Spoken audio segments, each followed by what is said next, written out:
केंद्रीय गृह मंत्री अमित शाह ने आज 5 अप्रैल 2025 को छत्तीसगढ़ के बस्तर क्षेत्र में स्थित मां दंतेश्वरी मंदिर में पूजा अर्चना की।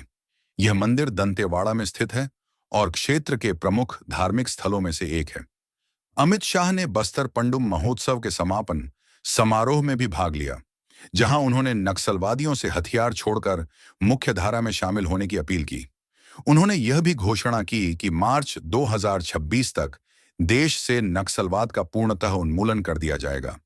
गृह मंत्री अमित शाह पहुंचे बस्तर, मां दंतेश्वरी के किए दर्शन, नक्सलवाद पर दिया बड़ा बयान। 5 अप्रैल 2025 को केंद्रीय गृह मंत्री अमित शाह छत्तीसगढ़ के बस्तर दौरे पर पहुंचे। अपने 2 दिवसीय दौरे की शुरुआत उन्होंने दंतेवाड़ा में स्थित मां दंतेश्वरी मंदिर में पूजा अर्चना कर की। यह मंदिर बस्तर क्षेत्र का प्रमुख धार्मिक और सांस्कृतिक केंद्र है, जिसे शक्तिपीठों में गिना जाता है। बस्तर पंडुम महोत्सव में शामिल अमित शाह ने बस्तर पंडुम महोत्सव के समापन समारोह में भी भाग लिया। इस मौके पर उन्होंने कहा, बस्तर में अब गोलियों और बमों का युग समाप्त हो चुका है। उन्होंने नक्सलियों से हथियार छोड़ने और मुख्य धारा में लौटने की अपील करते हुए कहा कि सरकार उन्हें सम्मानजनक जीवन जीने का अवसर देना चाहती है। नक्सलवाद पर सख्त रुख। अमित शाह ने यह भी ऐलान किया कि मार्च 2026 तक पूरे देश से नक्सलवाद को पूरी तरह समाप्त कर दिया जाएगा। उन्होंने यह दावा किया कि सुरक्षा बलों की कार्यवाही और जनता के सहयोग से नक्सलवाद अपने अंतिम चरण में है।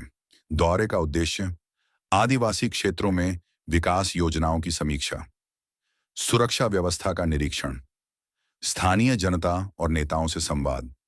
यह दौरा ऐसे समय में हुआ है जब बस्तर जैसे क्षेत्र में लोकसभा चुनाव नजदीक हैं और केंद्र सरकार नक्सल प्रभावित क्षेत्रों में विकास और शांति की छवि को मजबूत करना चाहती है। केंद्रीय गृह मंत्री अमित शाह छत्तीसगढ़ के दंतेवाड़ा जिले पहुंचे।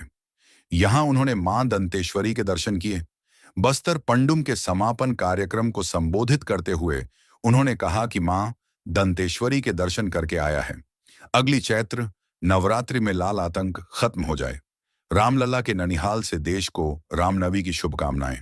महाराज प्रवीण चंद भंजदेव को भी प्रमाण करता हूं। पूरा बस्तर लाल आतंक से मुक्त होने की कगार पर है।